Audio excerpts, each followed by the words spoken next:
৩২ বছর আগে রাজশাহীর মোহনপুরে মাত্র ১৪ কেজি পেঁয়াজ রোপণ করে বীজ উৎপাদন শুরু করেন হাফিজ উদ্দিন মৃধা। ধীরে ধীরে পেঁয়াজ বীজ উৎপাদনের পরিধি বাড়িয়ে আজ তিনি সফল। রাজশাহীর রিপোর্টার আবু সালেহ মোহাম্মদ ফাত্তাহর রিপোর্ট। বান্ডেল থাকলে প্রতি সেনমানিতে টাকা বাঁচবে। বিকাশ সেনমানি বান্ডেল কিনে জিতুন প্রতি লেনদেনে। প্রতি বছর কৃষকদের পেঁয়াজ বীজ ও বিনা সুদে ঋণ দেন হাফিজ উদ্দিন। চাষিদের উৎপাদিত পেঁয়াজ বীজ নিয়েও দুশ্চিন্তা করতে হয় না তাদের। হাফিজ উদ্দিনই নগদ টাকায় সেগুলো কিনে নেন। এইভাবে তিনি নিজের পাশাপাশি ভাগ্য বদলে দিয়েছেন কয়েকশো কৃষকের। ওনার মারফত দিয়ে আমরা বীজ নিয়ে এসে আমরা লাগাই জমিতে, আর সংরক্ষণ আমরা যতটুকু করা আমরা করি।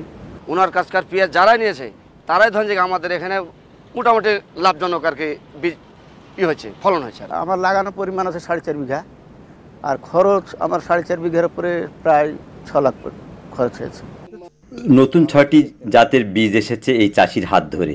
তার বীজ বাজার এখন রাজশাহী, পাবনা, রাজবাড়ী, কুষ্টিয়া, ঝিনাইদহ সহ বিভিন্ন জেলায় ছড়িয়ে পড়েছে।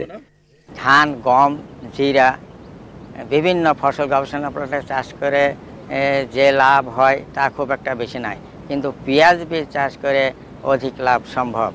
ভারতের পেঁয়াজ বীজ কিংবা বীজ নির্ভরতা কমানোর সময় এসেছে বলে জানান কৃষি সংশ্লিষ্টরা। এই বছর আমাদের ইউনিয়নে পেঁয়াজের চাষাবাদ বৃদ্ধি পেয়েছে এবং আমাদের এই গোদাগাড়ী উপজেলার মাটিকাটা ইউনিয়নে পেঁয়াজ চাষের জন্য মাটিটা বেশ আদর্শ এবং এখানটায় পেঁয়াজ বীজ প্রতি বছরেই ভালো চাষাবাদ হয়। গত বছর হাফিজ উদ্দিনের উৎপাদিত পেঁয়াজ বীজের পরিমাণ ছিল 29 মেট্রিক টন। এবারে তার লক্ষ্যমাত্রা দাঁড়িয়েছে 40 মেট্রিক টন। আমার মতো আরও যদি 10-20টা যদি ব্যবসায়ী থাকে, তাদেরকে যদি সরকারি সহায়তা বা সুযোগ সুবিধা দেওয়া যায়, তাহলে বাহিরের কোনো পেঁয়াজ, বাহিরের কোনো বীজ আমদানির আমাদের প্রয়োজন হবে না। হাফিজের 1 কেজি বীজ 33 থেকে 45% জমিতে ছিটানো যায়। 1 বিঘায় পেঁয়াজ উৎপাদন হয় 70 থেকে 80 মণ। Abu Saleh Mohammad Fattah, channel i, Rajshahi.